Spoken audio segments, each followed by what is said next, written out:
Hello, my name is Kishal, and I'm here to introduce the Little Dagli of Korean Culture book series by ReviewㅅLEVERAM. In this book series, we have 10 books all about Korean culture.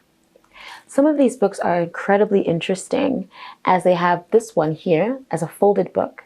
So this one is a story about the Korean hanbok and different traditional clothing.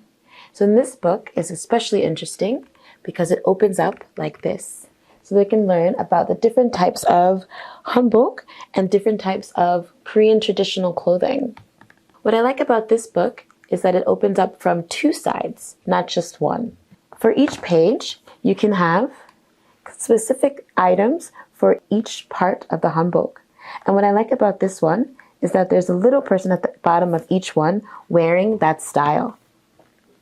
I think it's especially interesting because at the bottom you can learn even more about the colors, the patterns, and from men and women alike. Also too, with the book series, they have different foreigners discussing the different types of things that we can do.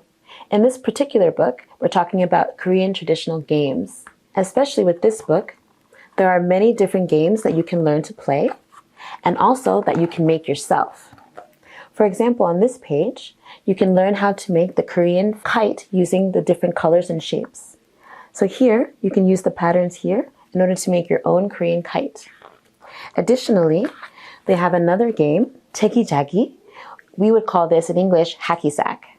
But they have different ways that you can make your own and play together with friends. Additionally, with these books, they have additional games that you can learn and different things that you can make. For example, in this game, it's very simple to duck, duck, goose.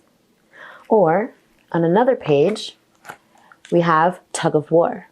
So it's a great way to compare different cultures and learn more about traditional Korean culture. Another great book in this series talks about all things representative of Korea. Here in this book, we learn lots of different things, not just about Korean culture and cuisine, but also things traditional that are necessary for the country. Once we open our book, you can see 6 specific things about the culture: the language, hanbok, kimchi, traditional instruments, and one of my favorites, andol.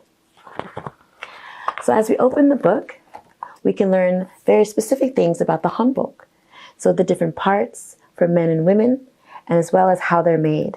Here, we can use this in teaching skills or even as parenting. As a teacher, it's really great to see how different undergarments are the same for our own traditional cultures. Now, one of my favorite things about South Korea, especially, is with andol. It's the heated floor. So here you can definitely discuss with your students about how you stay warm on cold nights. Do you add extra blankets, or do you also have something like andol in your own family? And of course, you can't forget kimchi. Kimchi is very traditional to Korea and can be very spicy. So here, students can learn all about the different types of kimchi that can be eaten in the country and what you should drink to help you cool off your mouth when it's over. And again, just like in our other books, you can get additional information about the country. Here you can learn about hanbok, about different statues that you can see around, as well as interesting parades. As mentioned previously, you can learn more about the person on the front cover of your book. Here, she is from Helsinki, and she talks about different things about her country that you can also do if you choose to visit. What I like about this book series is that you can learn so many things about Korea, not just about the language, but also the food and everyday cultural events. Thank you for watching. If you want to learn more details about these books, look at the description box below. Bye!